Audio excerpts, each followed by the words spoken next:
Like bad guest stars. Did on Survivor, because I know on MacGyver, we're fortunate to have a lot of good guest stars, but every once in a while you get some. You like, man, where did they find this person? So how did you deal Right. with that?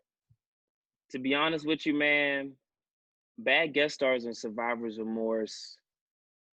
I would say after the first season. The first season, bad guest stars, everyone's kind of trying to be polite and all this and that. But like second season, we realized how stressful bad guest stars make the environment and then how long that lasts after they're gone. So it was a very unforgiving set.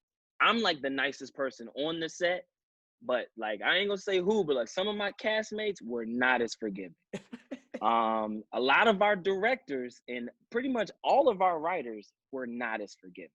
And Right. everybody was kind of always on set. There would be like at least 3 writers there. Showrunner was there all the time, and the director, of course. Like, and we were tight as a cast. So like, if I wasn't working, more than likely I would still show up for at least an hour or two. Oh, You know what I'm nice. saying?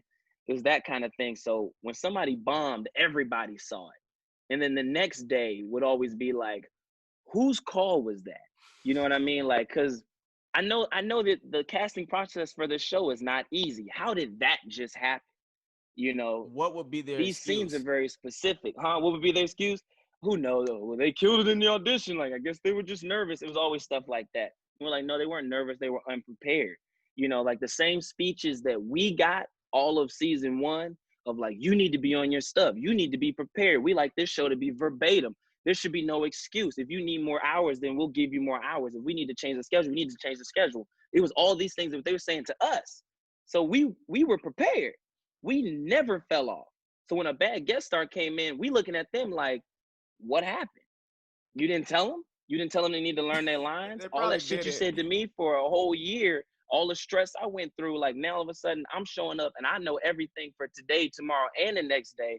This dude got one scene. Like, how did that slip through the cracks? You know what I mean? We had 2 people on set who were just there to run lines with either us or someone else, so that when they said action, everybody was ready because we Wow. had no time to waste. We So can't I was we like, can't afford that at MacGyver. We don't have enough money in the well, budget. that was their priority though. Like we took cuts from other places so that those things can happen, so that when it was time to shoot, we could actually get the words out. You know what I mean? Because it was so dialogue heavy, that just became a priority of for them. So when somebody fell off, I'm like, well, where the 2 people that are supposed to be running lines in this trailer? Oh, he said he was good. No, we don't listen to anybody walking on the show saying that they good. Straight That's up. not how this works. And you know that. You know what I mean? So like it would be hostile. It would be hostile. And we didn't like that. So it didn't happen often, but when it did, it was a mess. It was a Damn. mess. Hey man, I know how it is, man. I remember I was doing a scene one time and I'm like, bruh, first of all, you've been sitting in your trailer for, I don't know, 10 hours. You had For 10 4 hours. hours. Like, what happened? What was you doing? what, what have you been doing this whole time, bruh? You have fucking 3 words to say. You've been sitting in the trailer for 10 hours. God damn. You can't say, here's your butter. Like, nigga, just say, here's your butter and get the fuck, like, come on, bruh. So I Get get it. out, man. So, We had somebody ruin a scene who didn't have no lines, Jay. he breathed wrong? What happened? I could still see his face right now.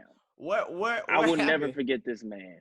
We were shooting like a little party thing, like a little party scene, and it was supposed to be live and fun and festive. They needed the energy high. So their thoughts were, it's not going to just work with the blocking and the words. We need the camera to always be moving. So this has to be a oneer.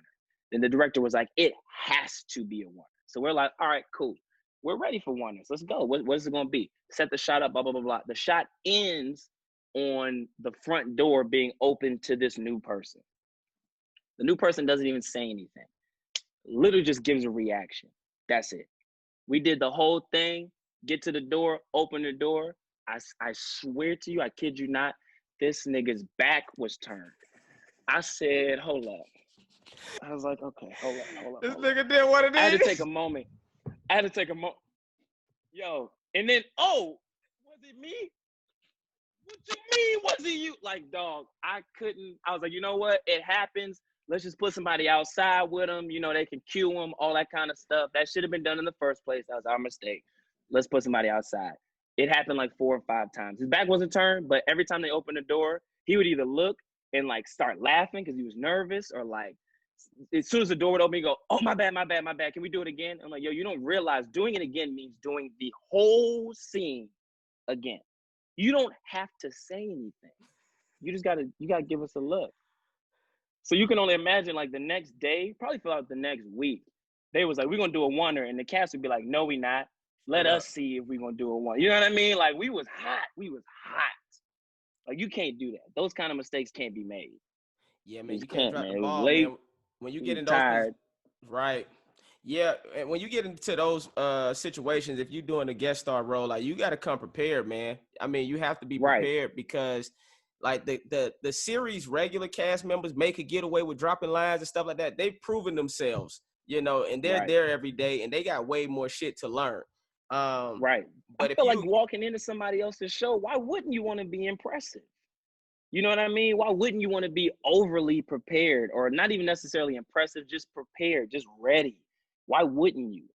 Isn't the goal to get there? You know, like, wouldn't you want them to say, dang, that person was so good, maybe we should bring him back? Like, isn't that the goal? I thought it was. I would think so. Right. Shit, I thought so. I thought that's what we were doing it for. I thought, but you know what? But that's just like some people that just want to be professional background actors. You know, right, true. And shout out to all the background. Like, I'm cool with this. You know, but there's some people that's just like, I'm just here to get a check. It's better than working at Walmart. Shout out to all the Walmart employees. Every time you throw shade, you're going to shout them out too? All right, cool. Now you see how I operate. Good to know. I throw shade and then I shout out, hey, but shout out to all the plumbers. Right. We appreciate you. We love you. That's for sure. So you've been fortunate to do 2 movies with Sid.